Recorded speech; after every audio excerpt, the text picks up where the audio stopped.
नमस्कार शेतकरी मित्रांनो, आज आपण कुंबणी नियंत्रणासाठी हा प्रकाश सापळा लावलेला आहे.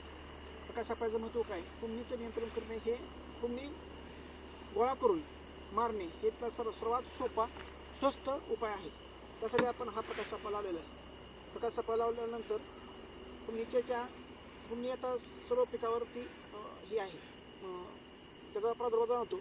ऊस असेल, हळद असेल, आला असेल, सोयाबीन असेल, ही बहुभक्षी कीड आहे. तर त्याचा नियंत्रण सगळ्यात सोप्या पद्धतीने हे प्रकाश सापळ्याच्या माध्यमातून आपण करू शकतो. त्यामुळं सर्व शेतकऱ्यांना माझी नम्र विनंती आहे महाराष्ट्र शासन कृषी विभागामार्फत की आपल्या सर्व शेतामध्ये आता वळवाचा पाऊस पडलेला आहे. वळवाचा पाऊस पडल्यानंतर संध्याकाळी 6:45 ते 8:30 या वेळेमध्ये प्रकाश सापळा लावून आपल्या शेतातील कुंबणी पिकाचं नियंत्रण करावे. कुंबणीचं हा प्रकाश सापळा लावताना साधारणतः जे ऊस पीक असेल किंवा लिंबा झाड असेल, बाबी झाड असेल, बोरी झाड असेल, याच्या खाली जर लावला तर त्याचा जास्तीत जास्त परिणाम दिसतो. कारण जे कुंबणीचे भुंगेरे आहेत, कुंबणीचे भुंगेरे निघून आपले जे लिंबाचं झाड आहे त्याची कोवळीपणा खाण्यासाठी भुंगेरे येतात आणि तिथे त्या नर आणि मादीचं मिलन होत असतं.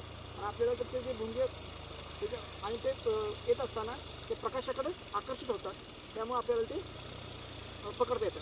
अशा पद्धतीनं कुंबणीचं नियंत्रण हे सुरुवातीच्या अवस्थेमध्ये हे आत्ताच जर केलं, अंडी घालण्याच्या आधी जर नियंत्रण केलं भुंग्याचं, तर सगळ्याचं नियंत्रण होतं. कुंबणीचा भुंगेर आहे तो नर आणि मादीचं मिलन झाल्यानंतर नर मरतो आणि मादी 50 ते 60 अंडी घालते. 50 ते 60 अंडी विखुरलेल्या स्वरूपात घालते. त्यापासून आळ्या तयार होतात आणि एकदा आळी तयार झाली त्याचं नियंत्रण करणं खूप अवघड आहे. त्यामुळं प्रकाश सापळा लावून जास्तीत जास्त शेतकऱ्यांनी या कुंबणीचं नियंत्रण करावे. आपल्या शेतामधील जे लिंबाची झाडं आहेत, बाबळी झाडं आहेत, बोरी झाडं आहेत, त्याच्यावरती साध्या कीटकनाशकाची फवारणी केली सार्वत्रिकरित्या तरीसुद्धा त्याचं चांगल्या पद्धतीनं नियंत्रण होतं.